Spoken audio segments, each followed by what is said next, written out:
ನಮಸ್ಕಾರ. ಜಿ ಮುಖಾಮುಖಿ ಕಾರ್ಯಕ್ರಮಕ್ಕೆ ಸ್ವಾಗತ. ನಾನು ದಿವ್ಯಶ್ರೀ. ಜಂಟಿ ಅಧಿವೇಶನದಲ್ಲಿ ರಾಜ್ಯಪಾಲರ ಭಾಷಣ ವಿಚಾರ, ರಾಜ್ಯದ ಅಭಿವೃದ್ಧಿಯ ಕುರಿತಂತೆ ಮಾತಾಡೋದಕ್ಕೆ ಇವತ್ತು ನಮ್ಮ ಕಾರ್ಯಕ್ರಮದಲ್ಲಿ ಕಾನೂನು ಮತ್ತು ಸಂಸದೀಯ ವ್ಯವಹಾರಗಳ ಸಚಿವರಾಗಿರುವಂತಹ ಎಚ್.ಕೆ. ಪಾಟೀಲ್ ಅವರಿದ್ದಾರೆ. ಮೊದಲಿಗೆ ಅವರಿಗೆ ಕಾರ್ಯಕ್ರಮಕ್ಕೆ ಸ್ವಾಗತವನ್ನು ಕೋರೋಣ. ಸರ್, ಕಾರ್ಯಕ್ರಮಕ್ಕೆ ಸ್ವಾಗತ. ನಮಸ್ಕಾರ, ಧನ್ಯವಾದಗಳು. ಜಂಟಿ ಅಧಿವೇಶನದಲ್ಲಿ ರಾಜ್ಯಪಾಲರು ಭಾಷಣ ಮಾಡದಿರುವಂತಹ ವಿಚಾರ, ಇದರ ಬಗ್ಗೆ ನೀವು ತಿಳಿಸ್ಬೇಕು.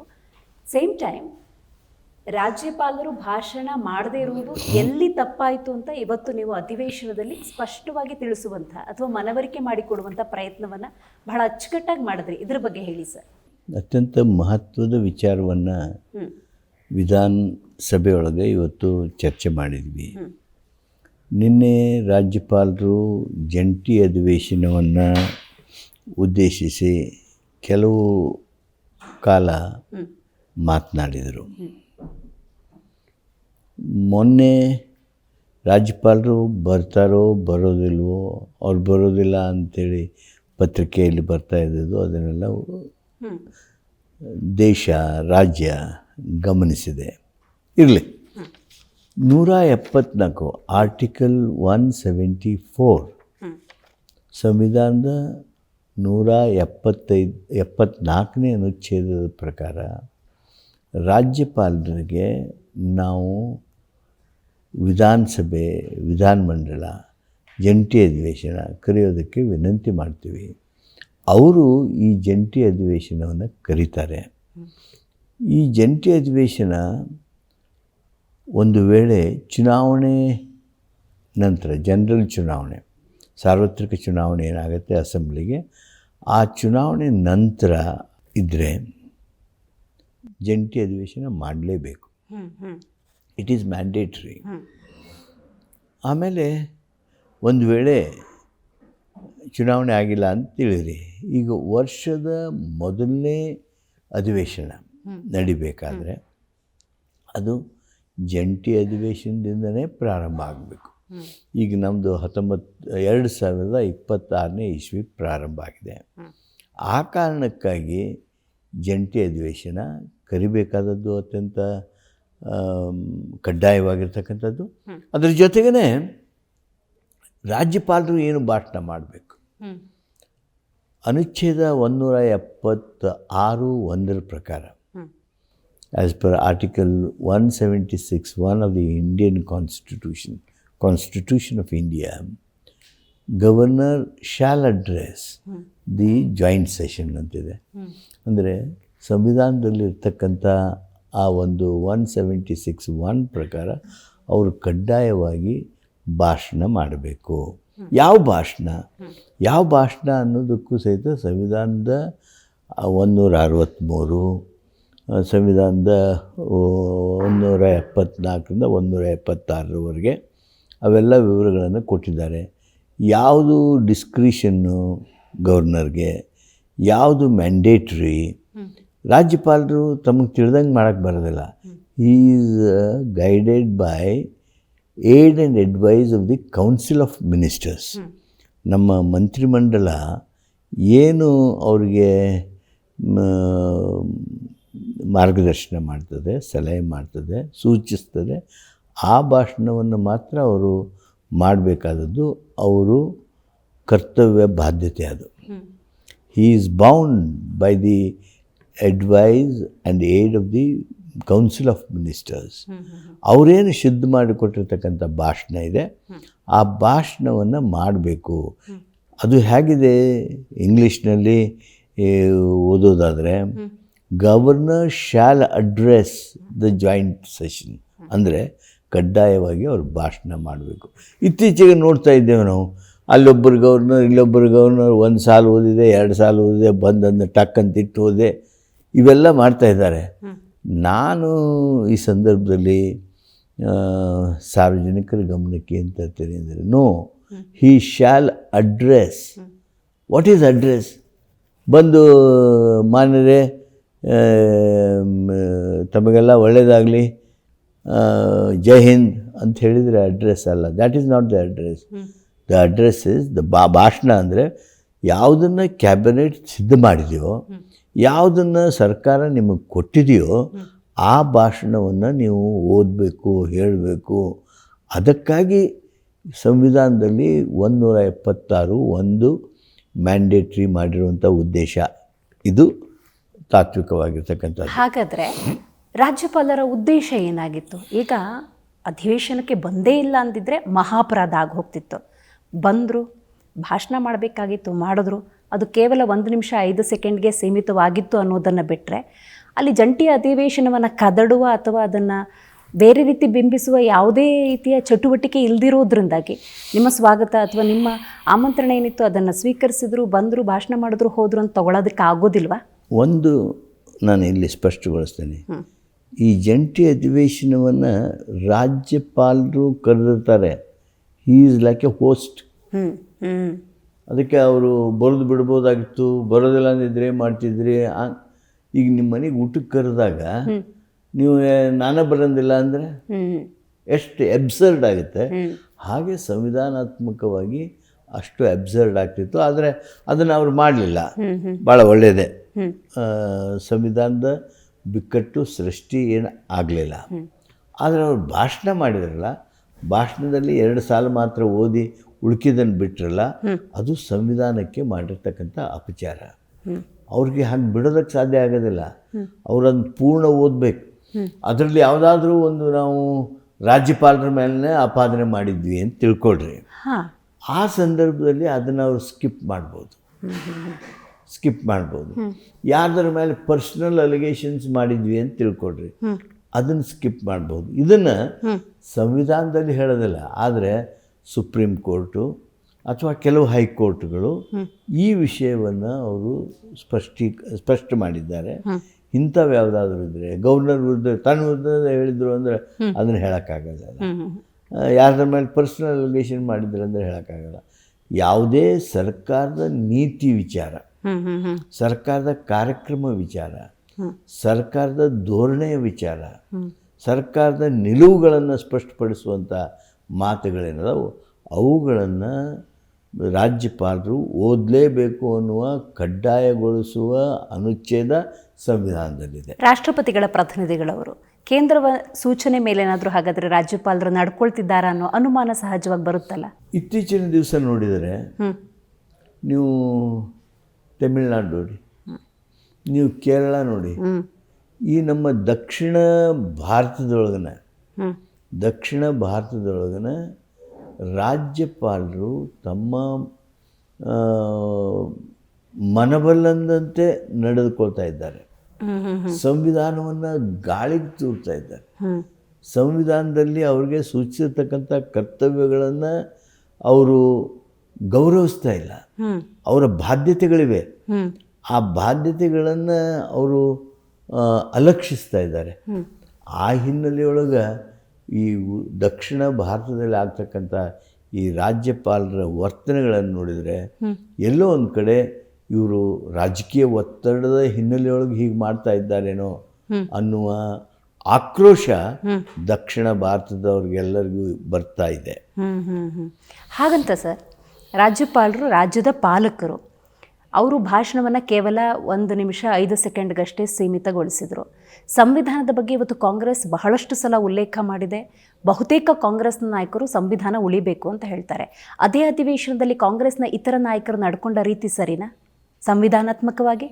ನೋಡಿ, ರಾಜ್ಯಪಾಲರು ನಿನ್ನೆ ನಮ್ಮ ಕರ್ನಾಟಕದ ಪ್ರಸ್ತಾಪ ಮಾಡ್ತಾರೆ, ನಿನ್ನೆ ಬಂದು ಭಾಷಣ ಮಾಡಿದರು. ನೀವೇ ಹೇಳ್ದಂಗೆ 1 ನಿಮಿಷ 5 ಸೆಕೆಂಡ್ ಭಾಷಣ ಮುಗೀತು. ಸಂವಿಧಾನಾತ್ಮಕವಾಗಿ ಅವರು ಭಾಷಣ ಮಾಡಲಿಲ್ಲ. ಕಡ್ಡಾಯವಾಗಿ ಏನು ಅಡ್ರೆಸ್ ಮಾಡಬೇಕಾಗಿತ್ತು, ಭಾಷಣ ಅಡ್ರೆಸ್ ಮಾಡಲಿಲ್ಲ. ಸರ್ಕಾರ ಕೊಟ್ಟಿರ್ತಕ್ಕಂಥ ಆ ಭಾಷಣವನ್ನು ಅಲಕ್ಷ್ಯ ಮಾಡಿದರು, ಅಗೌರವ ಮಾಡಿದರು. ತನ್ಮೂಲಕ 176 ಒಂದನ್ನು ಅವರು ಅಲಕ್ಷಿಸಿದರು, ಅಗೌರವಿಸಿದರು. ಒಂದು. ಎರಡನೇದು, ಅವರು ಅದು ಮುಗಿದ ಮೇಲೆ, ಅವ್ರ ಭಾಷಣ ಮುಗಿದ ಮೇಲೆ ಅದು 1 ಸೆಕೆಂಡ್ 1 ನಿಮಿಷ 5 ಸೆಕೆಂಡ್ ಮಾಡಿದರು, 10 ಸೆಕೆಂಡ್ ಮಾಡಿದರು. ಅದು ಮುಗಿದ ಮೇಲೆ ಜೈ ಹಿಂದ್ ಅಂತ ಹೇಳಿದ ಮೇಲೆ ಅವ್ರಿಗೆ ನಮ್ಮ ಲೆಜಿಸ್ಲೇಚರ್ ವಿಧಾನಮಂಡಲ ಒಂದು ಪ್ರೋಟೋಕಾಲ್ ಹೊರಡಿಸಿರುತ್ತೆ. ಎಲ್ಲಿ ರಾಜ್ಯಪಾಲರು ಎಲ್ಲಿ ಬರ್ತಾರೆ, ಬಂದ ಕೂಡಲೇ ಅವ್ರನ್ನ ಯಾರು ರಿಸೀವ್ ಮಾಡಬೇಕು, ಮುಖ್ಯಮಂತ್ರಿಗಳು ಹೂಗುಚ್ಛ ಕೊಟ್ಟು ರಿಸೀವ್ ಮಾಡಬೇಕು. ಅವ್ರ ಜೊತೆಗೆ ಪಾರ್ಲಿಮೆಂಟ್ರಿ ಅಫೇರ್ಸ್ ಮಂತ್ರಿ ಇರಬೇಕು, ಅವ್ರಿಗಿಂತ ಮುಂದೆ ಸ್ಪೀಕರ್ ಇರಬೇಕು, ಚೇರ್ಮನ್ ಆಫ್ ದಿ ಕೌನ್ಸಿಲ್ ಇರಬೇಕು, ಅವ್ರ ಹಿಂದೆ ಪಾರ್ಲಿಮೆಂಟ್ರಿ ಅಫೇರ್ಸ್ ಮಂತ್ರಿ ಇರಬೇಕು, ಅವ್ರ ಜೊತೆಗೆ ಚೀಫ್ ವಿಪ್ ಇರಬೇಕು. ಹೀಗೆ ನಮ್ಮ ಪ್ರೊಸೆಷನ್ ಪ್ರೋಟೋಕಾಲು ಇರುತ್ತೆ. ಅವ್ರು ನಾವು ಕರ್ಕೊಂಡು ಬರಬೇಕು. ಅವರು ಸ್ಪೀಕರ್ ಚೇರ್ಮನ್ ನಡುವೆ ಕೂಡ್ತಾರೆ, ಅವರು ಭಾಷಣ ಮಾಡಬೇಕು. ಅವ್ರ ಭಾಷಣ ಮುಗಿದ ಮೇಲೆ ಅವರು ಬರುವಾಗ ಬಂದು ಕೂಡುವಾಗ ನ್ಯಾಷನಲ್ ಆ್ಯಂಥಮ್ ಆಗುತ್ತೆ. ಅದಾದಮೇಲೆ ಅವ್ರ ಭಾಷಣ ಆಗುತ್ತೆ. ಭಾಷಣ ಆದಮೇಲೆ ನ್ಯಾಷನಲ್ ಆ್ಯಂಥಮ್ ಮತ್ತೆ ಆಗುತ್ತೆ. National anthem will be played again after the conclusion of his speech. Okay okay.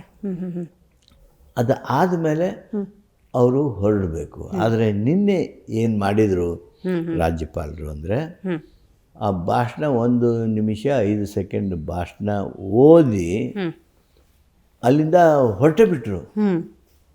ರಾಷ್ಟ್ರಗೀತೆ ಅದು ನುಡಿಸೋದಕ್ಕೆ ಅವಕಾಶ ಕೊಡಲಿಲ್ಲ, ಹೊರಟೇ ಬಿಟ್ಟರು. ನಾವು ಹೇಳ್ತಾ ಇದ್ದೀವಿ ಸಂವಿಧಾನದ ಪ್ರಕಾರ ನೀವು ಪೂರ್ಣ ಭಾಷಣವನ್ನು ಓದಬೇಕು ಅಂಥೇಳಿ. ನಾವಿನ್ನೂ ಹೇಳ್ತಾನೆ ಇದ್ದೀವಿ, ಅವರು ಹೊರಟು ಬಿಟ್ಟರು.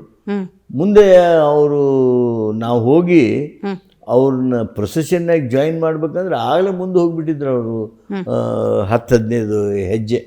ಹೌದು. ಅದು ಆಯಿತು. ಮುಂದೆ ನಾನು ಸನ್ಮಾನ್ಯ ಮುಖ್ಯಮಂತ್ರಿಗಳು ಹೋದ್ವಿ, ಕಾರ್ಮಠ ಹೋಗಿ ಅವ್ರಿಗೆ ನಮ್ಮ ವಂದನೆಯನ್ನು ಹೇಳಿ ಅವ್ರನ್ನ ಕಳಿಸಿ ವಾಪಸ್ ಬಂದ್ವಿ. ನಾನು ಸ್ಪೀಕರು, ಚೇರ್ಮನ್ರು, ಮಾನ್ಯ ಮುಖ್ಯಮಂತ್ರಿಗಳು ಇಷ್ಟು ಜನ ನಾವು ಹೋಗಿ ಕಾರ್ವರೆಗೆ ಹೋಗಿ ಕಳಿಸಿ ಬಂದೀವಿ ನಾವು. This is what happened yesterday. BK Hariprasad ಅವರು, ಪ್ರದೀಪ್ ಈಶ್ವರ್ ಅವರು, ಕೆಲವರೆಲ್ಲ ಅಡ್ಡ ನಿಂತ ಪರಿ ಕಾಂಗ್ರೆಸ್ ನಾಯಕರು ಯಾಕೆ ಹಿಂಗೆ ಮಾಡಿದ್ದಲ್ಲ, ಅವರು ಘೋಷಣೆ ಕೂಗಿದ್ರು ಅಂತ ಕೇಳಿದೆ ನಾನು. ಸಂವಿಧಾನದಂತೆ ನಡಿಬೇಕು, ಪೂರ್ಣ ಭಾಷಣ ಮಾಡಬೇಕಾದ್ರು ನಿಮ್ಮ ಕರ್ತವ್ಯ, ಅದು ಇದು ಅಂಥೇಳಿ ಗೋ ಬ್ಯಾಕ್ ಗವರ್ನರ್ ಘೋಷಣೆಗಳನ್ನು ಕೂಗಿದ್ರು ಅಂತ ಕೇಳಿದೆ ನಾನು.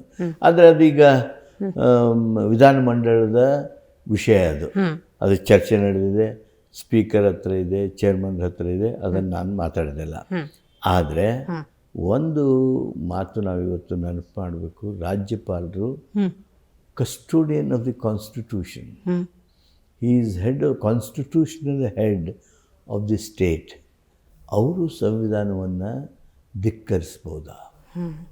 ಇದು ಒಂದು ದೊಡ್ಡ ಪ್ರಶ್ನೆ ನಮ್ಮ ಎದುರಿಗಿದೆ. ಆದ್ದರಿಂದ ಮಾನ್ಯ ರಾಜ್ಯಪಾಲರು ಈ ಸದನದಲ್ಲಿ, ಈ ಜಂಟಿ ಸದನದಲ್ಲಿ ಏನು ಸಂವಿಧಾನವನ್ನು ಧಿಕ್ಕಾರ ಮಾಡಿದರು, ಅವರಿಗೆ ನಾವು ಇವತ್ತು ನಮ್ಮ ಅಸಮಾಧಾನವನ್ನು ವ್ಯಕ್ತ ಮಾಡಿದ್ದೇವೆ.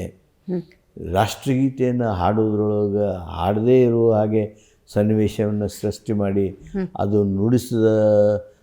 ನುಡಿಸುವ ಮೊದಲೇ ಅಥವಾ ನುಡಿಸದೆ ಇರ್ತಕ್ಕಂಥ ಸನ್ನಿವೇಶ ಸೃಷ್ಟಿ ಮಾಡಿ ಅವಸರವಾಗಿ ತಾವು ತೀವ್ರವಾಗಿ ಹೋಗಿಬಿಟ್ರಲ್ಲ, ಇದು ರಾಷ್ಟ್ರಗೀತೆಗೆ ಅಪಮಾನ ಮಾಡಿದ್ದೀರಿ.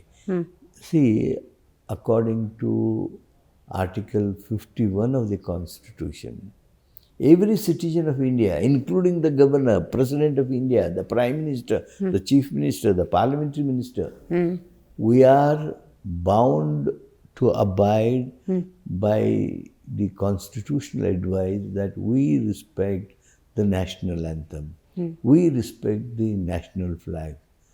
ನ್ಯಾಷನಲ್ ಆ್ಯಂಥಮನ್ನು ನಮ್ಮ ಪ್ರೋಟೋಕಾಲ್ನಲ್ಲಿ ಮ್ಯಾಂಡೇಟ್ರಿ ಇರ್ತಕ್ಕಂಥ ಸಂದರ್ಭದೊಳಗೂ ಅದನ್ನು ನುಡಿಸದೇ, ಅದು ಇಲ್ಲದೇ ಅವರು ಹೊರಟು ಹೋಗಿದ್ದಿದೆಯಲ್ಲ, ಅದು ರಾಷ್ಟ್ರಗೀತೆಗೆ ಅಪಮಾನ ಮಾಡಿದ್ದೀರಿ. ನಾವು ವಿ ಹ್ಯಾವ್ ನಾಟ್ ಸೆಡ್ ಅವರು ರಾಷ್ಟ್ರಗೀತೆಗೆ ಅಪಮಾನ ಮಾಡಿದ್ದಾರೆ, ಅಷ್ಟು ಕ್ಲೋಸ್ ಮಾಡಿ ರಾಜಕೀಯ ಭಾಷಣ ಮಾಡಲಿಲ್ಲ. ನಾವು we have given them option. Governor shall seek the apology of the people of the state. ರಾಜ್ಯದ ಜನರ ಕ್ಷಮೆ ಕೇಳಬೇಕು. ಇವೆಲ್ಲ ಸದನ, ಅದು ಸಭೆ ಇರಲಿ, ವಿಧಾನ ಪರಿಷತ್ ಇರಲಿ, ಈ ವಿಧಾನಸಭೆ, ವಿಧಾನ ಪರಿಷತ್ತು ಘನವೆತ್ತ ಸದನಗಳು, ಇವುಗಳ ಕ್ಷಮೆ ಕೇಳಬೇಕು. ರಾಜ್ಯಪಾಲರು ತಕ್ಷಣ ಕ್ಷಮೆ ಕೇಳಬೇಕು ಅಂಥೇಳಿ ನಾವು ಈಗಾಗಲೇ ಆಗ್ರಹಿಸಿದ್ದೇವೆ. ಆ ಮಾತನ್ನು ನಾನಿವತ್ತು ಮತ್ತೆ ಪುನಃ ಉಚ್ಚರಿಸಿದ್ದೇನೆ.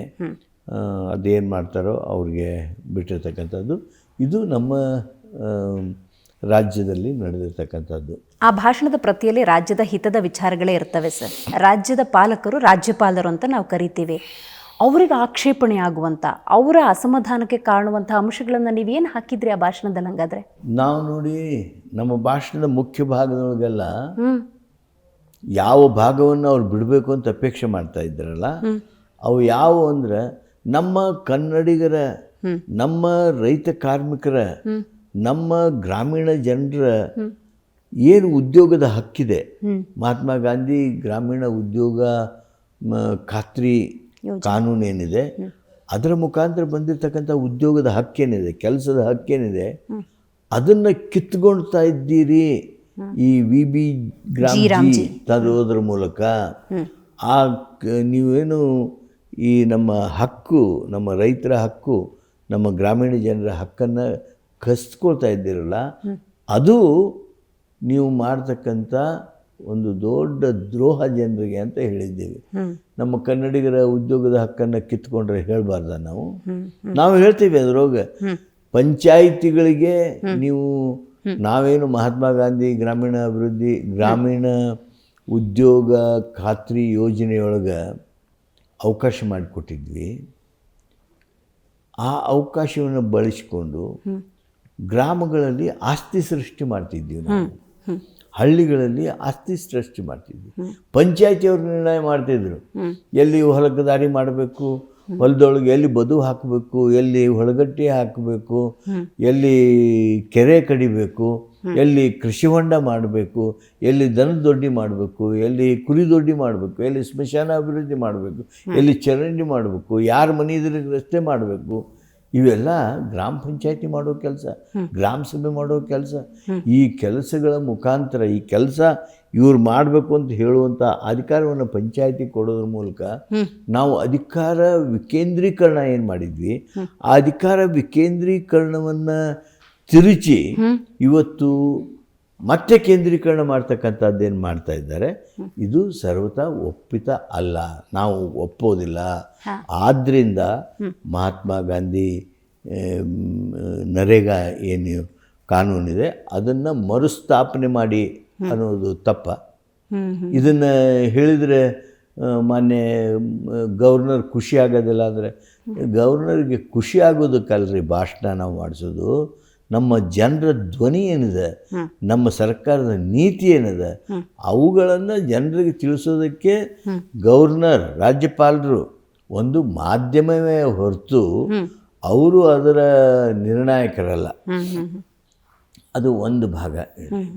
ಎರಡನೇ ಭಾಗ ನೋಡ್ರಿ ನೀವು, ಈ VBG ಗ್ರಾಮಜಿ, ಅದು ನಮ್ಮ ಕೆಲಸಗಾರನ ಓದು ಕಾಂಟ್ರಾಕ್ಟರ್ ಕೈಯೊಳಗೆ ಕೊಡಬೇಕಂತ. Are these panchayats are the government of India agent to take people for the work of corporate world? ಅವರು ಏರ್ಪೋರ್ಟ್ ಕಟ್ಟೋದಕ್ಕೆ ಹೋಗಬೇಕು, ಅವರು ಫ್ಲೈಓವರ್ ಕಟ್ಟೋದಕ್ಕೆ ಹೋಗಬೇಕು, ಟನಲ್ ಮಾಡೋದಕ್ಕೆ ಹೋಗಬೇಕು. ಅಂದರೆ ದೊಡ್ಡವರು ಕಾಂಟ್ರಾಕ್ಟ್ ಏನು ಮಾಡಿರ್ತಾರೆ. ಈಗ ನಾವೆಲ್ಲ ಮೈಗ್ರೇಷನ್ ಗುಳೆ ಏನು ಬರ್ತಾ ಇದೆಯಲ್ಲ, ಆ ಗುಳೆ ನಿಲ್ಲಿಸುವಂಥ ಕೆಲಸನ MGNREG ಮುಖಾಂತರ ಮಾಡಿದ್ವಿ. ಆ ಗುಳೆನ ಮತ್ತೆ ಪ್ರಾರಂಭಿಸುವಂಥ ಈ ಒಂದು ರೀತಿ ವಿಚಾರ ಇದೆಯಲ್ಲ, ಇದು ಒಪ್ಪೋದಕ್ಕೆ ಸಾಧ್ಯ ಇಲ್ಲ. ಇದು ಒಂದು ರೀತಿ ಅನ್ಎಕ್ಸೆಪ್ಟಬಲ್. ಪರ್ಸೆಂಟೇಜ್ ಬಗ್ಗೆ ಏನು ಹೇಳ್ತೀರಿ ಸರ್? VBG ರಾಮ್ಜಿ 60-40 ತಂದಿಟ್ಟಿದ್ದಾರೆ, ಅದು ಅಕ್ಸೆಪ್ಟಬಲ್ಲ? ಅದು ಎಕ್ಸೆಪ್ಟಬಲ್ ಅಲ್ಲ. ಈಗ ನೋಡಿ, ರಾಜ್ಯ ಸರ್ಕಾರಗಳು ಆರ್ಥಿಕ ಒತ್ತಡದಲ್ಲಿವೆ. ಯಾವ ಆರ್ಥಿಕ ಒತ್ತಡದಲ್ಲಿವೆ? ಉತ್ತರ ಪ್ರದೇಶ ಇಲ್ಲ, ಬಿಹಾರ್ ಇಲ್ಲ. ಅವರು ಕಡಿಮೆ ಟ್ಯಾಕ್ಸ್ ಕೊಡ್ತಾರೆ, ಹೆಚ್ಚಿಗೆ ಆದಾಯ ತಗೊಳ್ತಾರೆ. ನಾವು ಕರ್ನಾಟಕದವರು ಒಂದು 100 ರೂಪಾಯಿ ಟ್ಯಾಕ್ಸ್ ಕೊಟ್ಟರೆ ನಮಗೆ 13 ರೂಪಾಯಿ ವಾಪಸ್ ಬರುತ್ತೆ. ಉತ್ತರ ಪ್ರದೇಶ 100 ರೂಪಾಯಿ ಕೊಟ್ಟರೆ ಅವ್ರಿಗೆ 65 ರೂಪಾಯಿ ಬರುತ್ತೆ. ಒಂದು ಹೆಚ್ಚು ಕಡಿಮೆ ಇರ್ಬೋದು, 65-70 ರೂಪಾಯಿ ಬರುತ್ತೆ. ಅವ್ರಿಗೆ ಒಂದು ರೀತಿ, ನಮಗೆ ಯಾಕೆ ಇನ್ನೊಂದು ರೀತಿ? ಒಂದು ಕಣ್ಣಿಗೆ ಸುಣ್ಣ, ಒಂದು ಕಣ್ಣಿಗೆ ಬೆಣ್ಣೆನ? ಏನು ಯಾವ ನ್ಯಾಯ? ಅಷ್ಟೇ ಅಲ್ಲ, ನಮ್ಮ ದಕ್ಷಿಣ ರಾಜ್ಯಗಳಿಗೆ, ನಮ್ಮ ಕರ್ನಾಟಕಕ್ಕೆ ತಗೊಳ್ರಿ, ಭದ್ರಾ ಯೋಜನೆಯನ್ನು ರಾಷ್ಟ್ರೀಯ ಯೋಜನೆ ಮಾಡ್ತೀವಿ. 5,600 ಕೋಟಿ ರೂಪಾಯಿಗಳನ್ನು ನಾವು ಅದಕ್ಕೆ ಒದಗಿಸ್ತೀವಿ. ಒದಗಿಸಿದ್ರ ಬಜೆಟ್ ಭಾಷಣದಲ್ಲಿ ಹೇಳಿರ್ತಕ್ಕಂಥದ್ದು ಒದಗಿಸಿದ್ರ ನೀವು? ಯಾಕೆ ನಮ್ಮದು ಕಾಂಗ್ರೆಸ್ ಸರ್ಕಾರ ಅಂತ ಕೊಡಲಿಲ್ವಾ? ಏನು ಕಾರಣ? ನಮ್ಮಲ್ಲಿ ಬರಗಾಲ ಬಿತ್ತು, ಬರ ಪರಿಹಾರ ಕೊಡಬೇಕಲ್ಲ. ಹೌದು. ಬರ ಪರಿಹಾರವನ್ನು ಕೊಡೋದಕ್ಕೆ ಮೀನಾಮೇಷ ಮಾಡಿ ಎಲ್ಲರನ್ನೂ ತೊಂದರೆಗೆ ದುಃಖಿ ನಾವು ಸುಪ್ರೀಂ ಕೋರ್ಟ್ ಕಟ್ಟೆಗೆ ಹತ್ತಿ ನಾವು ಪರಿಹಾರವನ್ನು ಪಡೆದುಕೊಳ್ಬೇಕಾಗಿರ್ತಕ್ಕಂಥ ಅನಿವಾರ್ಯತೆ ಸೃಷ್ಟಿಯಾಯಿತು. ಇದು ಸರಿನಾ? ನಾನಿದ್ದು ಯಾಕೆ ಹೇಳ್ತೇನೆ ಅಂದರೆ, ಇವು ಎಲ್ಲವುಗಳನ್ನ ನೀವು ಮಾಡಿದ್ದೀರಿ ಅಂಥೇಳಿ ನಾವು ಗವರ್ನರ್ ಭಾಷಣದೊಳಗೆ ಬರೆದ್ರೆ ನಿಮಗೆ ಖುಷಿ ಆಗೋದಿಲ್ಲ ಅಂದರೆ ನಿಮಗೆ ಖುಷಿ ಆಗಲಿಕ್ಕಿಲ್ಲ. ಇದು ರಾಜ್ಯದ ಜನತೆಗೆ ವರದಿ ಒಪ್ಪಿಸ್ಬೇಕಾಗಿರ್ತಕ್ಕಂಥ ನಾವು ಚುನಾಯಿತ ಪ್ರತಿನಿಧಿಗಳು, ಚುನಾಯಿತ ಸರ್ಕಾರ. ಆದ್ದರಿಂದ ಈ ಎಲ್ಲ ವಿಷಯಗಳನ್ನು ಅವ್ರಿಗೇನೋ ಪತ್ತೆ ಆಗಲಿಲ್ಲ, ಅವ್ರಿಗೆ ಖುಷಿ ಆಗಲಿಲ್ಲ. ಯಾಕೆ ಖುಷಿ ಆಗಲಿಲ್ಲ? ಸತ್ಯವನ್ನು ಹೇಳಿದಾಗ ನಿಮಗೆ ಖುಷಿ ಆಗದೇ ಇದ್ರೂ ಸಹಿತ ಸತ್ಯ ಹೇಳಿಸ್ಬೇಕಾದದ್ದು ನಮ್ಮ ಸರ್ಕಾರದ ಕರ್ತವ್ಯ. ಆ ಕರ್ತವ್ಯವನ್ನು ನಾವು ಮಾಡಿದ್ದೇವೆ. ಬಿಜೆಪಿಯ ಬಹುತೇಕ ನಾಯಕರು ಹೇಳ್ತಿದ್ದಾರೆ ಕಾಂಗ್ರೆಸ್ ಗುಂಡಾಗಿರಿ ಮಾಡ್ತಾ ಇದೆ, ಅದು ಅಧಿವೇಶನದಲ್ಲೂ ಹೊರಭಾಗದಲ್ಲೂ ಹಗಲು ದರೋಡೆ ಆಗುತ್ತೆ, ಅಲ್ಲಲ್ಲಿ ಅತ್ಯಾಚಾರಗಳಾಗ್ತಾ ಇದ್ದಾವೆ, ಕಾನೂನು ಸುವ್ಯವಸ್ಥೆ ಹದಗೆಟ್ಟಿದೆ. ಅಂಥದ್ರಲ್ಲಿ ಆ ಭಾಷಣದಲ್ಲಿ ಕಾನೂನು ಸುವ್ಯವಸ್ಥೆ ಬಹಳ ಚೆನ್ನಾಗಿದೆ ಅಂತ ಹೇಳಿದ್ರೆ ಅದು ಹೆಂಗೆ ಓದ್ಬಿಡ್ತಾರೆ ರಾಜ್ಯಪಾಲರು ಅಂತ ಕೇಳ್ತಿದ್ದಾರೆ.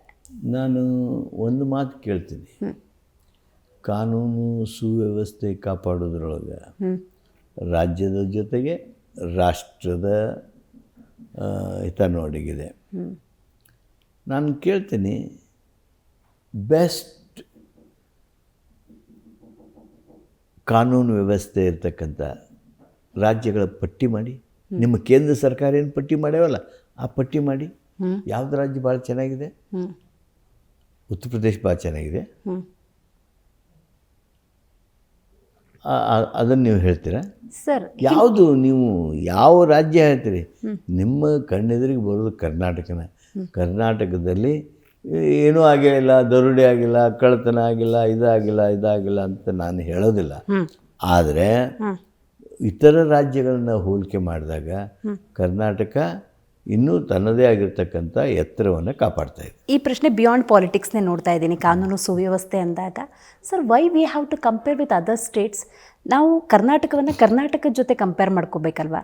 ಈ ಹಿಂದೆ ದರೋಡೆಗಳ ಪ್ರಮಾಣ ಕಮ್ಮಿ ಇತ್ತು, ಈಗ ಹೆಚ್ಚಾಗಿದೆ. ಈ ಹಿಂದೆ ಅತ್ಯಾಚಾರಗಳ ಪ್ರಮಾಣ ಕಡಿಮೆ ಇತ್ತು, ಈಗ ಹೆಚ್ಚಾಗಿದೆ. ಈಗಲೂ ಸರ್ ಗೃಹ ಇಲಾಖೆ ಮಾಹಿತಿಯ ಪ್ರಕಾರವೇ ನೋಡೋದಾದರೆ 1094 ಅಪಹರಣ ಆಗಿರುವಂಥ ಮಕ್ಕಳ ಮಾಹಿತಿನೇ ಇಲ್ಲ. ಅಂದರೆ ನಾವು ಬೇರೆಯವ್ರ ಸ್ಟೇಟ್ಗಳ ಜೊತೆ ಕಂಪೇರ್ ಮಾಡಿಕೊಂಡು ವಿ ಆರ್ ಬೆಟರ್ ಅಂತ ನಾವಿನ್ನೂ. ನಾನು ಬೇರೆಯವ್ರ ಜೊತೆ ಕಂಪೇರ್ ಮಾಡಿಕೊಂಡು ನಮ್ಮ ಮೈನಸ್ ಪಾಯಿಂಟ್ಸನ್ನು ಮುಚ್ಚಿಕೋಬೇಕು ಅಂತೇನಿಲ್ಲ. ಆದರೆ ಇಷ್ಟೇ ಹೇಳ್ತೇನೆ, ನಾವು ಸುಧಾರಣೆ ಆಗಬೇಕಾದದ್ದಿದೆ. ಆದರೆ ಉಳಿದವ್ರು ನೋಡಿದಾಗ ನಾವು ವಿ ಆರ್ ಬೆಟರ್ ಅಂತ ಅನ್ನೋ ಭಾವನೆ ಬರ್ತದೆ.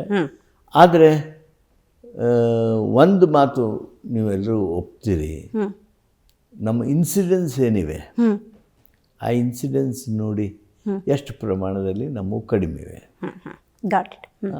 ಅದೇ ಮತ್ತೆ ಅದ್ರ ಮೇಲೆ ನಾವು ಕಂಪ್ಯಾರಿಟಿವ್ ಸ್ಟೇಟ್ಮೆಂಟ್ ಮೇಲೆ ನಮ್ಮ ಡೆವಲಪ್ಮೆಂಟ್ ನೋಡಬೇಕು. ಬಿಜೆಪಿ ಹಿರಿಯ ನಾಯಕರು ಸುರೇಶ್ ಕುಮಾರ್ ಅವರು ಹಿರಿಯರು 7 ತಿಂಗಳಿಗೆ ಹುಟ್ಟಿದ್ದೀರಿ ಅನ್ನುವಂಥ ಸ್ಟೇಟ್ಮೆಂಟನ್ನು ಕೊಡ್ತಾರೆ. ಇವತ್ತು ನೀವು ಕೂಡ ಹಿರಿಯರು, ಕಾಂಗ್ರೆಸ್ನಲ್ಲಿ ಸುದೀರ್ಘವಾಗಿದ್ದೀರಿ, ರಾಜಕಾರಣವನ್ನು ನೋಡಿದ್ದೀರಿ. ನೀವು ಇವತ್ತು ರಾಜ್ಯಪಾಲರು ಓಡಿ ಹೋದರು ಅನ್ನುವಂಥ ಪದಪ್ರಯೋಗವನ್ನು ಮಾಡ್ತೀರಿ. ಅಂದರೆ ನಿಮ್ಮಂಥ ಹಿರಿಯರ ಬಾಯಲ್ಲಿ ಈ ಥರ ಮಾತುಗಳನ್ನು ಹೆಂಗೆ ಅರ್ಗಿಸ್ಕೊಳ್ಳೋದು? ಒಂದು ಹೇಳೋದಕ್ಕೆ ಬಯಸ್ತೇನೆ ನಾನು. ರಾಜ್ಯಪಾಲರು ಓಡಿ ಹೋದರು ಅನ್ನೋದನ್ನು ನಾನು ನಿನ್ನೆ ರಾಜ್ಯಪಾಲರು ಹೋಗುವಂಥ ಸಂದರ್ಭದಲ್ಲೇ ಹೇಳಿದೆ. ನಾನು ಯಾಕೆ ಓಡಿ ಹೋಗ್ತೀರಿ ಅಂತೇಳಿ ಅಂದಿದ್ದು, ಅದನ್ನು ಒಪ್ತೇನೆ ನಾನು. ಆದರೆ ಸನ್ನಿವೇಶ, ಪ್ರಾಸಂಗಿಕ ಸಂದರ್ಭ ನೋಡಬೇಕು. ಅಲ್ಲಿ ನಾಡಗೀತೆ ರಾಷ್ಟ್ರಗೀತೆ ಆಗದೇ ನೀವು ಹೊರಟುಬಿಟ್ರಲ್ಲ, ಏನಂತ ಹೇಳೋದು? ರಾಷ್ಟ್ರಗೀತೆ ಆಗದೇ ಹೊರಟ್ರಲ್ಲ, ಅದಕ್ಕೆ ಏನಂತ ಹೇಳೋದು? ಹಂಗೆ ಹೋದ್ರಿ ಅಂತ ಹೇಳ, ವಾಕಿಂಗ್ ಹೋದ್ರಿ ಅಂತ ಅನ್ನೋಣ. ಇದು ಪ್ರಾಸಂಗಿಕವಾಗಿ ಹೇಳ್ತಕ್ಕಂಥದ್ದು. ಸುರೇಶ್ ಕುಮಾರ್ ಒಬ್ಬ ಮುತ್ಸದ್ದಿ, ಅವ್ರಿಗೆ ವಿಶೇಷವಾಗಿರ್ತಕ್ಕಂಥ ತೂಕಬದ್ಧ ಮಾತನ್ನೇ ಆಡ್ತಿರ್ತಾರೆ. ಇವತ್ತು ಅವರು ಆಡಿರ್ತಕ್ಕಂಥ ಮಾತಿನೊಳಗೆ ಸ್ವಲ್ಪ ಅವ್ರಿಗೂ ನೋವಿತ್ತು. ಅದು ಅಂದಮೇಲೆ ಅವ್ರಿಗೂ ನೋವಿತ್ತು ಅಂತ ನಾನು ಭಾವಿಸ್ಕೊಂಡೆ. ಆದ್ದರಿಂದ ಅವರ ಮಾತಿನ ಬಗ್ಗೆ ನಾ ಏನು ಟಿಪ್ಪಣಿ ಮಾಡೋದಿಲ್ಲ. Okay sir. ರಾಜ್ಯಪಾಲರ ನಡೆ ಬಗ್ಗೆ JH ಪಟೇಲ್ ಅವರು CM ಆಗಿದ್ದ ಸಂದರ್ಭದಲ್ಲಿ ರಾಜ್ಯಪಾಲ ಆಗಿದ್ದಂಥ ಖುರ್ಷೀದ್ ಆಲಂ ಖಾನ್, ಒಂದು ಮಾತು ನಿಮಗೆ ಹೇಳ್ತೇನೆ ನಾನು. ಒಂದು ಮಾತು ಸುನೀಲ್ ಕುಮಾರ್ ಹೇಳಿದರು, ಗುಂಡಾ ಸರ್ಕಾರ ಅಂತ. ಏನು ಈ ಭಾಷೆಯನ್ನು ನಾವು ವಿಧಾನಸಭೆಯೊಳಗೆ ಮಾಡಬೇಕಾ, ಪ್ರಯೋಗ ಮಾಡಬೇಕಾ? ಅವ್ರು ಗುಂಡಾ ಸರ್ಕಾರ ಅಂದರು, ಮತ್ತೊಂದು ನಾವು ಕೆಟ್ಟ ಶಬ್ದ ಮತ್ತು ನಾವೊಂದು ಬಳಸಿದ್ವಿ. ಇದು ಪಾರ್ಲಿಮೆಂಟ್ರಿ ವ್ಯವಸ್ಥೆ, ಸಂಸದೀಯ ವ್ಯವಹಾರಗಳ ಘನತೆಯನ್ನು, ಗುಣಮಟ್ಟವನ್ನು, ಗಾಂಭೀರ್ಯತೆಯನ್ನು ಅದು ಕೆಳಗೆ ತರ್ತದೆ. ಅಂಥದ್ದು ಆಗಬಾರ್ದು ಅಂತ ಅಪೇಕ್ಷೆ ಮಾಡಿ. ಖಂಡಿತ. ರಾಜ್ಯಪಾಲರ ಭಾಷಣದ ಬಗ್ಗೆನೇ ಸರ್, JH ಪಟೇಲ್ ಅವರು CM ಆಗಿದ್ದ ಸಂದರ್ಭದಲ್ಲಿ ಖುರ್ಷೀದ್ ಆಲಂ ಖಾನ್ ಅವರು ರಾಜ್ಯಪಾಲರಾಗಿರ್ತಾರೆ. ಆ ಸಂದರ್ಭದ ನಡೆ, ಹಾಗೆಯೇ ಯಡಿಯೂರಪ್ಪನವರು CM ಆಗಿದ್ದ ಸಂದರ್ಭದಲ್ಲಿ ಹಂಸರಾಜ್ ಭಾರದ್ವಾಜ್ ಅವರ ನಡೆ, ಈ ದಿನಗಳನ್ನು ನೆನಪು ಮಾಡ್ಕೋಬೋದಾ? ನೆನಪು ಮಾಡ್ಕೋಬೋದು ನೀವು, ಆದರೆ ಉತ್ತಮ ಉದಾಹರಣೆಗಳನ್ನು ನೆನಪು ಮಾಡ್ಕೊಳ್ಬೇಕು. ನೈಸ್. ನಾನು ನಿಮಗೆ ಹೇಳ್ತೀನಿ, ಚತುರ್ವೇದಿಯವರಿದ್ದರು. ಚತುರ್ವೇದಿಯವ್ರನ್ನ ಯಾಕೆ ನೆನಪು ಮಾಡ್ಕೊಳ್ಳೋದಿಲ್ಲ? ನಿಮಗೇನು ಅನುಕೂಲ ಇದೆ ಅದನ್ನು ನೆನಪು ಮಾಡ್ಕೊಳ್ತಿರೋ, ಆದರ್ಶ ಇದ್ದದ್ದನ್ನು ನೆನಪು ಮಾಡ್ಕೊಳ್ತೀರಿ. ಚತುರ್ವೇದಿ ಅವ್ರನ್ನ ನೆನಪು ಮಾಡಿಕೊಡ್ರಿ, ಗೋವಿಂದ ನಾರಾಯಣರನ್ನ ನೆನಪು ಮಾಡಿಕೊಡ್ರಿ, ಬ್ಯಾನರ್ಜಿ ಅವ್ರನ್ನ ನೆನಪು ಮಾಡಿಕೊಡ್ರಿ. ಯಾಕೆ ಮಾಡ್ಕೊಳ್ಳಲ್ಲ? ಆದ್ದರಿಂದ ನಿಮಗೆ ಯಾವುದು ಉದಾಹರಣೆ ಬೇಕು ಅದನ್ನು ತಗೊಳ್ಳೋದಲ್ಲ, ಮಾದರಿಯ ಉದಾಹರಣೆ ತಗೋಬೇಕು, ಆದರ್ಶ ಉದಾಹರಣೆಗಳನ್ನು ತಗೋಬೇಕು. ಖಂಡಿತ ಸರ್. ಇವಾಗ ಕೇಂದ್ರದಿಂದ ರಾಜ್ಯಕ್ಕೆ ಅನುದಾನ ಅಂದಾಗ 19 ತಿಂಗಳ ನಂತರದ ಸಂದರ್ಭದಲ್ಲಿ ನಮ್ಮ ಮೆಟ್ರೋಗೆ ಅನುದಾನ ಬಿಡುಗಡೆ ಆಗಿರೋದಿರ್ಬೋದು. ಈ ಹಿಂದೆ ನಮ್ಮ ತೆರಿಗೆ ನಮ್ಮ ಹಕ್ಕು ಅಂತ ನೀವು ದೆಹಲಿವರೆಗೂ ಹೋಗುವಂಥ ಪರಿಸ್ಥಿತಿ, ಈಗ ಅನುದಾನದ ತಾರತಮ್ಯ, ಇದನ್ನೆಲ್ಲ ನೋಡಿದ್ರೆ ಕೇಂದ್ರ ಹಾಗೂ ರಾಜ್ಯದ ಜಟಾಪಟಿ ಒಳಗೆ ಜನ ಬಡವಾಗ್ತಿದ್ದಾರೆ ಅಂತ. ಆಗ್ತಾ ಇದ್ದಾರೆ. ನಾವು ಸ್ಪಷ್ಟವಾಗಿ ಹೇಳಲೇಬೇಕಾಗುತ್ತೆ, ರಾಜ್ಯ ಸರ್ಕಾರಗಳು ಬಡವಾಗ್ತಾ ಇವೆ. ಅದರಲ್ಲೂ ದಕ್ಷಿಣ ರಾಜ್ಯಗಳು ಬಡವಾಗ್ತಾ ಇವೆ. ಉತ್ತಮವಾಗಿ ಕಾನೂನು ಸುವ್ಯವಸ್ಥೆ ಇಟ್ಟುಕೊಂಡು ಅಭಿವೃದ್ಧಿ ಹೊಂದತಕ್ಕಂಥ ರಾಜ್ಯಗಳು ಬಡವಾಗ್ತಾ ಇವೆ. ಆದ್ದರಿಂದ ಎಲ್ಲರ ಮನಸ್ಸಿನಲ್ಲಿ ಕೇಂದ್ರ ಹಾಗೂ ರಾಜ್ಯಗಳ ಸಂಬಂಧ ಏನಿದೆ ಅದ್ರ ಬಗ್ಗೆ ಚಿಂತನೆ ಪ್ರಾರಂಭ ಆಗಿದೆ. ಈ ಸದ್ಯದ ವ್ಯವಸ್ಥೆ ಒಪ್ಪಿತ ಅಲ್ಲ ಅನ್ನುವಂಥ ಭಾವನೆ ಎಲ್ಲರಲ್ಲಿ ಮೂಡ್ತಾ ಇದೆ. ಹಾಗಾಗಿ ಈ ಫೆಡ್ರಲ್ ವ್ಯವಸ್ಥೆ ಏನಿದೆ, ಈ ಒಕ್ಕೂಟದ ವ್ಯವಸ್ಥೆ ಏನಿದೆ, ಈ ಒಕ್ಕೂಟ ವ್ಯವಸ್ಥೆಯಲ್ಲಿ ಒಂದು ಆತ್ಮವಿಶ್ವಾಸ ಬೆಳಿಬೇಕು, ಕ್ರೆಡಿಬಿಲಿಟಿ ಹೆಚ್ಚಾಗಬೇಕು, ವಿಶ್ವಾಸಾರ್ಹತೆ ಹೆಚ್ಚಾಗಬೇಕು. ಆ ವಿಶ್ವಾಸಾರ್ಹತೆ ಇವತ್ತು ಕರಗ್ತಾ ಇದೆ. ಹಾಗಾಗಿ ಏನು ಮಾಡಬೇಕು ಅಂಥೇಳಿ ರಾಜ್ಯಗಳು ಕೇಂದ್ರದ ಅನ್ಯಾಯಕ್ಕೆ ಒಳಗಾಗಿರ್ತಕ್ಕಂಥ ಈ ಸಂದರ್ಭದಲ್ಲಿ ಚಿಂತನೆ ಮಾಡ್ತಾ ಇವೆ. ಖಂಡಿತ ಸರ್. ಇನ್ನು DGP ಆಗಿ ಕಾರ್ಯನಿರ್ವಹಿಸ್ತಾ ಇದ್ದಂತಹ ರಾಮಚಂದ್ರ ರಾವ್ ಇವರ ಪ್ರಕರಣಕ್ಕೆ ಸಂಬಂಧಪಟ್ಟಂತೆ ಆ ತನಿಖೆಯ ಸ್ಟೇಟಸ್ ಹೇಳ್ಬೋದಾ ಸರ್? ಗೊತ್ತಿಲ್ಲ, ತನಿಖೆ ಸ್ಟೇಟಸ್ ನನಗೆ ಗೊತ್ತಿಲ್ಲ. ಆದರೆ ಸರ್ಕಾರವಾಗಿ ಆ ರೀತಿಯಾಗಿರ್ತಕ್ಕಂಥ ತಪ್ಪು ಮಾಡಿರ್ತಕ್ಕಂಥ ಅಧಿಕಾರಿಗೆ ನಿರ್ದಾಕ್ಷಿಣ್ಯ ಕ್ರಮ ಅಂತೂ ನಿರ್ದಾಕ್ಷಿಣ್ಯ ಕ್ರಮ ಆಗಿದೆ. ತನಿಖೆ ಆಗ್ತದೆ, ಏನು ಕಾನೂನಾತ್ಮಕವಾಗಿ ಆಗಬೇಕು ಅದು ಆಗ್ತದೆ. ನಿಮ್ಮ ನಾಯಕರು ರಾಹುಲ್ ಗಾಂಧಿ ಅವರು ದೇಶದಾದ್ಯಂತ ಬಹಳ ಮುಖ್ಯವಾಗಿ ಓಟ್ ಚೋರಿ ಬಗ್ಗೆ ಬಹಳ ದೊಡ್ಡ ಅಭಿಯಾನವನ್ನು ಮಾಡಿದವರು. PPT ಪ್ರೆಸೆಂಟೇಷನ್ ಮೂಲಕ ಜನಕ್ಕೆ ಅರ್ಥ ಮಾಡಿಸುವಂಥ ಪ್ರಯತ್ನವನ್ನು ಮಾಡಿದವರು. ಸೊ ಅದನ್ನೆಲ್ಲ ಗಮನಿಸ್ಕೊಂಡು GBI ಚುನಾವಣೆ ಅಂದರೂ ಕೂಡ ನೀವು ಬ್ಯಾಲೆಟ್ ಪೇಪರ್ ಅಂತ ಹೇಳ್ತಾ ಇದ್ದೀರಿ, ಇದ್ರ ಬಗ್ಗೆ ಹೇಳಿ ಸರ್. ನೋಡಿರಿ, ಬ್ಯಾಲೆಟ್ ಪೇಪರ್ ಯಾಕೆ ಬಂತು, ಯಾಕೆ ಆ ಚರ್ಚೆ ಬಂತು, ಮುನ್ನೆಲೆಗೆ ಬಂತು, ಕ್ಯಾಬಿನೆಟ್ನಲ್ಲಿ ಚರ್ಚೆ ಆಯಿತು, ಕ್ಯಾಬಿನೆಟ್ನಲ್ಲಿ ನಿರ್ಣಯ ಆಯಿತು. ಯಾಕೆ? EVMಗಳೇನಿವೆ, EVMಗಳ ಕ್ರೆಡಿಬಿಲಿಟಿ ಇರೋಡ್ ಆಗಿಬಿಟ್ಟಿದೆ, ವಿಶ್ವಾಸಾರ್ಹತೆ ಅದು ನಶಿಸಿ ಹೋಗ್ತಾ ಇದೆ. ಟ್ರಕ್ ಲೋಡ್ಗಟ್ಟಲೆ EVM ಖಾಸಗಿ ವ್ಯಕ್ತಿಗಳು ತೊಗೊಂಡು ಹೋಗೋದನ್ನು ನೋಡ್ತೀರಿ. ಇಲ್ಲೇ ನಮ್ಮ ಬೆಂಗಳೂರಲ್ಲೇ ಒಂದು ಖಾಸಗಿ ಸ್ಥಳದೊಳಗೆ, ಒಂದು ಕಂಪ್ನಿ ಸ್ಥಳದೊಳಗೆ, ಖಾಸಗಿ ಯಾವುದೋ ಅಥವಾ ಕಂಪ್ನಿನೋ, ಅದು ಗೌರ್ಮೆಂಟ್ ಆಫ್ ಇಂಡಿಯಾ ಕಂಪ್ನಿನೋ, ಅಲ್ಲಿ ರಾಶಿ EVMಗಳು ಬಿದ್ದಿವೆ. ಯಾಕೆ? ಅವನು ಏನು ಡಿಸ್ಟ್ರಕ್ಷನ್ ಮಾಡಬೇಕಾಗಿತ್ತು, ಆ ಡಿಸ್ಟ್ರಕ್ಷನ್ ಮಾಡೋದ್ರೊಳಗೆ ಸಂಬಂಧಪಟ್ಟವರು ವಿಫಲರಾಗಿದ್ದಾರೆ. ಅಂದರೆ ಎಲ್ಲಿ ಬೇಕಲ್ಲಿ EVM ಇದ್ದರೆ ಅದು ಸರಿಯಾದ ವ್ಯವಸ್ಥೆನ. ಆ ಕಾರಣ ಒಂದಾದರೆ, ಇನ್ನೊಂದು ಕಾರಣ ಅದನ್ನು ಹ್ಯಾಕ್ ಮಾಡೋದಕ್ಕೆ ಸಾಧ್ಯ ಇದೆ. ಹೇಗೆ ಸರ್ ಅದು ಹೇಗೆ ಸಾಧ್ಯ ಅಂದರೆ, ನೋಡಿ, ನಿಮ್ಮ ಬ್ಯಾಂಕ್ ಅಕೌಂಟ್ ಹ್ಯಾಕ್ ಮಾಡಲ್ವಾ? ಇಂಟರ್ನೆಟ್ ಕನೆಕ್ಷನ್ ಇದೆ ಅದಕ್ಕೆ. ಅಲ್ಲ, ನಿಮ್ಗೆ ಇಂಟರ್ನೆಟ್ ಕನೆಕ್ಷನ್ನೇ ಇರುತ್ತೆ, ಮತ್ತೊಂದು ಇರ್ತದೆ. ನಿಮ್ಮ ಬ್ಯಾಂಕ್ ಅಕೌಂಟಿಗೆ ಹ್ಯಾಕ್ ಮಾಡೋದು ದಿವಸ ಒಂದೊಂದು ನೋಡ್ತಿರಲ್ಲ. ಈ ರೀತಿಯಾಗಿರ್ತಕ್ಕಂಥ ಗುನ್ನೆಗಳು ನಡೆದಿವೆ, ಸೈಬರ್ ಕ್ರೈಮ್ಸ್ ನಡೆದಿವೆ. ಆದ್ದರಿಂದ ಫುಲ್ ಪ್ರೂಫ್ ಇರಬೇಕಲ್ಲ. ಒಂದು ಚುನಾವಣೆ ಎಲ್ಲ ರೀತಿಯಿಂದ ಅನುಮಾನಗಳಿಂದ ದೂರವಾಗಿದ್ದಿರಬೇಕು. ಅದಕ್ಕೆ ಬ್ಯಾಲೆಟನ್ನು ಇವತ್ತು ಮತ್ತೆ ಮಾಡಬೇಕು ಅಂಥೇಳಿ ನಮ್ಮ ಕರ್ನಾಟಕದ ಸದಿಚ್ಛೆ ಏನಿದೆ, ಆ ಸದಿಚ್ಛೆ ಇವತ್ತು ಜಾರಿ ಆಗ್ತಾಯಿದೆ. ನಾನು ನಿಮಗೆ ನೆನಪು ಮಾಡಿಕೊಡ್ತೀನಿ. ಸನ್ಮಾನ್ಯ ಕಾಗೇರಿಯವರು, ಸನ್ಮಾನ್ಯ ಹೆಗಡೆ ಕಾಗೇರಿಯವರು, ವಿಶ್ವೇಶ್ವರ ಹೆಗಡೆ ಕಾಗೇರಿಯವರು ಸಭಾಪತಿಗಳಿದ್ದಂಥ ಸಂದರ್ಭದೊಳಗೆ ಚುನಾವಣಾ ಕ್ಷೇತ್ರದಲ್ಲಿ ಆಗಬೇಕಾಗಿರುವ ಸುಧಾರಣೆಗಳ ಕುರಿತು ಚರ್ಚೆ ಮಾಡಿದರು. 2 ದಿವಸ ಚರ್ಚೆ ಮಾಡಿದ್ವಿ. ನಾನು ಆ ಚರ್ಚೆಯೊಳಗೆ ಸುಮಾರು 1.5-2 ಗಂಟೆ ಭಾಷಣ ಮಾಡಿದೆ. ಕೆಲವು ಪ್ರೂಫ್ಗಳನ್ನು ಕೊಟ್ಟೆ. ಅವರು ನನಗೊಂದು ಸೂಚನೆ ಕೊಟ್ಟರು. ಪಾಟೀಲ್ರೆ, ಹಿಂಗಾದ್ರೆ ಆಗೋದಿಲ್ಲ, ನೀವು ಪುರಾವೆಗಳನ್ನು ಕೊಡಬೇಕು. ಹೌದು, ನೀವು ಪುರಾವೆಗಳನ್ನು ಕೊಡಬೇಕು.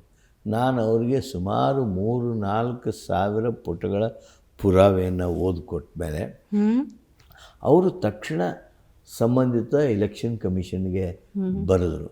ಇಲೆಕ್ಷನ್ ಕಮಿಷನ್ನವರು ಬರೀತಾರೆ, ನಿಮ್ಮ ಈ ಅಸೆಂಬ್ಲಿಗೆ ಇದ್ರ ಬಗ್ಗೆ ಚರ್ಚೆ ಮಾಡೋದಕ್ಕೆ ಯಾವುದೇ ರೀತಿಯಾಗಿರ್ತಕ್ಕಂಥ ಹಕ್ಕು ಅಥವಾ ಅವಕಾಶ ಇಲ್ಲ. They should have explain. C, ಒಂದು ಸಂಶಯ ಬಂದಾಗ ಅದನ್ನು 10 ಕಡೆ ಹೋಗಿ ನೀವು ಅದನ್ನ ಸರಿಯಾಗಿದ್ದದ್ದನ್ನು ಹೇಳಬೇಕೇ ಹೊರತು ನೀವು ಚರ್ಚೆ ಮಾಡಿಕೊಡೋದು. 7 ಕೋಟಿ ಕನ್ನಡಿಗರ ಪರವಾಗಿ ಮಾಡಿರ್ತಕ್ಕಂಥ ಚರ್ಚೆಯನ್ನು ಈ ರೀತಿ ಅಲ್ಲಗಳೆಯುವಂಥ ಇಲೆಕ್ಷನ್ ಕಮಿಷನ್ ನಾವೇನು ಅನ್ಬೇಕು? ಇದೆಲ್ಲ ಕಾರಣಗಳಿಗಾಗಿ ಇವತ್ತು ಬ್ಯಾಲೆಟ್ ಮೂಲಕ ಚುನಾವಣೆ ಆಗಬೇಕು ಅಂಥೇಳಿ ನಾವು ಮುಂಚೂಣಿಯಲ್ಲಿ ಬಂದಿದ್ದೇವೆ. ನಾವು ಆ ನಿರ್ಣಯವನ್ನು ನಮ್ಮ ಇಲೆಕ್ಷನ್ ಕಮಿಷನ್ ಅವರು ತೆಗೆದುಕೊಂಡಿದ್ದಾರೆ.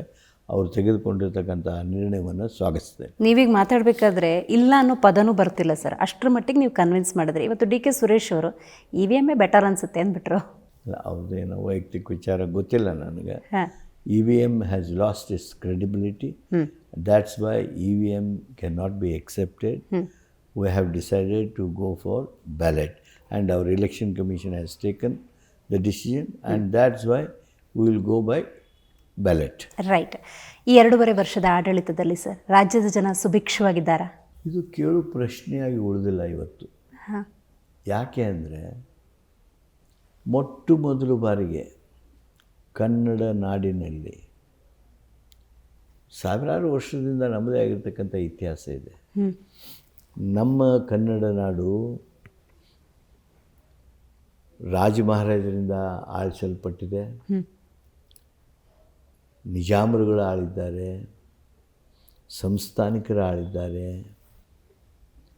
ಬೇರೆ ಬೇರೆ ರೀತಿಯ ಆಡಳಿತ ವ್ಯವಸ್ಥೆ ಬಂದಿದೆ. ಪೋರ್ಚುಗೀಸರು ಆಳಿದ್ದಾರೆ ಕೆಲವು ಭಾಗವನ್ನು, ಇಂಗ್ಲೀಷರು ಬಹುಭಾಗವನ್ನು ಆಳಿದ್ದಾರೆ, ಪರಕೀಯರು ಆಳಿದ್ದಾರೆ, ನಮ್ಮವರು ಆಳಿದ್ದಾರೆ, ರಾಜರು ಆಳಿದ್ದಾರೆ, ಸಂಸ್ಥಾನಿಕರು ಆಳಿದ್ದಾರೆ. ಇವೆಲ್ಲರೂ ಆಡಳಿತ ಮಾಡುವಂಥ ಸಂದರ್ಭದಲ್ಲಿ ನಮ್ಮ ದೇಶದಲ್ಲಿ ದೊಡ್ಡ ಶಾಪ ಯಾವುದಿತ್ತು ನೀವೇ ನೆನಪು ಮಾಡಿಕೊಳ್ಳಿ. ದೊಡ್ಡ ಶಾಪ ಬಡತನ. ಆ ಬಡತನ ಶಾಪ ಏನಿತ್ತಲ್ಲ, ಆ ಬಡತನ ಶಾಪ ನಿರ್ಮೂಲನೆ ಮಾಡಬೇಕು ಅಂತೇಳಿ ಒಬ್ಬರಲ್ಲ, 10 ಮಂದಿ ಅಲ್ಲ, ನೂರಾರು ಜನ, ಲಕ್ಷಾಂತರ ಜನ ತಮ್ಮದೇ ಆಗಿರ್ತಕ್ಕಂಥ ಬೆವರು ಸುರಿಸಿದ್ದಾರೆ. ಇಲ್ಲ ಅಂತಲ್ಲ, ಪ್ರಯತ್ನ ಮಾಡಿದ್ದಾರೆ. ಅವ್ರಿಗೆಲ್ಲರಿಗೂ ನಾವು ಚಿರಋಣಿ. ಆದರೆ 2023 ನಮ್ಮ ಸರ್ಕಾರ ಬರುವವರೆಗೆ ಬಡತನವನ್ನು ನಿರ್ಮೂಲನೆ ಮಾಡುವಂಥದ್ದು. ಇಂದಿರಾ ಗಾಂಧಿ ಮೊಟ್ಟ ಮೊದಲು ಕನಸು ಕಂಡಳು, ಗರೀಬಿ ಹಟಾವೋ, ಬಡತನ ನಿರ್ಮೂಲನೆ ಮಾಡಿರಿ ಅಂತ. ಆ ಒಂದು ಇಗ್ನೈಷನ್ ಏನಿದೆ, ದೀಪ ಪ್ರಜ್ವಲಿಕೆ ಏನಿದೆ, ಅದು ಮುಂದೆ ಹೆಚ್ಚೆಚ್ಚಾಗಿ ಬಂತು. ನಮ್ಮ ಕಾಲಕ್ಕೆ ಈಗ ಬಂದಾಗ ನಮ್ಮ ಸ್ಥಿತಿಗತಿಗಳನ್ನು ಗಮನಿಸಿ ಕರ್ನಾಟಕದ ಬಡ ಜನತೆಯ ಬಡತನವನ್ನು ಬೇರು ಸಹಿತ ಕಿತ್ತಿದ್ದೇವೆ ನಾವು. ಐ ಮೀನ್ ಟು ಸೇ, ನಮ್ಮ ಕರ್ನಾಟಕದ ಬಡವರ ಬಡತನವನ್ನು ಬೇರು ಸಹಿತ ಕಿತ್ತಿದ್ದೇವೆ. ಯಾರು ಇದನ್ನು ಅಲ್ಗಳಿತಾರೆ, ನಾನು ಅವ್ರಿಗೆ ಇಷ್ಟೇ ಹೇಳ್ತೀನಿ, ನೋಡಿ, ನಾವು ಬಡವರಲ್ಲಿ 100ಕ್ಕೆ 99.12%, 99.1 or 2% ನಾವು 5 ಪಂಚ ಗ್ಯಾರಂಟಿಗಳನ್ನು ತಲುಪಿಸಿದ್ದೇವೆ. ಗೃಹಲಕ್ಷ್ಮಿ ಇರ್ಬೋದು, ಗೃಹಜ್ಯೋತಿ ಇರ್ಬೋದು, ಅನ್ನಭಾಗ್ಯ ಇರ್ಬೋದು, ಶಕ್ತಿ ಯೋಜನೆ ಇರ್ಬೋದು, ಯುವ ನಿಧಿ ಇರ್ಬೋದು. ಇವು 5 ಪಂಚ ಗ್ಯಾರಂಟಿಗಳ ಮೂಲಕ, ಈ 5 ಗ್ಯಾರಂಟಿಗಳ ಮೂಲಕ ನಾವು ಪ್ರತಿ ತಿಂಗಳ ಒಂದು ಕುಟುಂಬಕ್ಕೆ 5,000 ರೂಪಾಯಿ, ಅಂದರೆ ಪ್ರತಿ ವರ್ಷ 60,000 ರೂಪಾಯಿಯನ್ನು ಅವರಿಗೆ ಬಲ ತುಂಬತಕ್ಕಂಥ, ನೀಡ್ತಕ್ಕಂಥ ಕೆಲಸ ಮಾಡ್ತೀವಿ. ಒಂದು ಕುಟುಂಬಕ್ಕೆ ವರ್ಷಕ್ಕೆ 60,000 ರೂಪಾಯಿ ಸಿಕ್ಕರೆ ಬಡತನ ನಿರ್ಮೂಲನೆ ಆಗೋದಿಲ್ವಾ? ನಿಮಗೆ ಹೇಳ್ತೀನಿ, ಇವತ್ತಿನವರೆಗೆ ನಾವು 1,16,000 ಕೋಟಿ ರೂಪಾಯಿಯನ್ನು ಈ ಗ್ಯಾರಂಟಿ ಯೋಜನೆಗಳಿಗಾಗಿ ತೊಡಗಿಸಿದ್ದೇವೆ. ಇಷ್ಟು ಹಣ ತೊಡಗಿಸಿ ನಮ್ಮ ಜನರ ಆರ್ಥಿಕ ಪರಿಸ್ಥಿತಿಯನ್ನು, per capital income we are the highest in the country. ಹೇಗಾಯಿತು? ನಮ್ಮ ಸರ್ಕಾರ ಬಂದಾಗ 2022 ಎಷ್ಟು ಪರ್ಸೆಂಟ್ ಜನರ ಅಕೌಂಟಿಗೆ ರೊಕ್ಕ ಹೋಗಿದ್ದು ಅಂದರೆ ಬರೇ 9.3%. ಅಂದರೆ ಅಷ್ಟು ಜನ ಮಾತ್ರ ಸರ್ಕಾರದಿಂದ ಹಣ ಅವ್ರಿಗೆ ದೊರೆತಿತ್ತು. ಇವತ್ತು 72% ಜನರಿಗೆ ಸರ್ಕಾರದ ಹಣ ಬ್ಯಾಂಕ್ ಮುಖಾಂತರ ತಲುಪಿದೆ. ನಮ್ಮ ಪರ್ ಕ್ಯಾಪಿಟಲ್ ಇನ್ಕಮ್, ತಲಾ ಆದಾಯ ಎಷ್ಟು ಜಾಸ್ತಿ ಆಗಿಬಿಡ್ತು, 3-4 ಪಟ್ಟು ಜಾಸ್ತಿ ಆಗಿಬಿಡ್ತು. ಇದು ಸಣ್ಣ ಸಾಧನೆ, ಬಡತನವನ್ನು ಕಿತ್ತಿರುವಂಥದ್ದು, ಈ ಕ್ರಾಂತಿಕಾರಕ ಬದಲಾವಣೆ ಯೋಜನೆ, ಇದು ನಮ್ಮ ಸರ್ಕಾರದ ಸಾಧನೆ.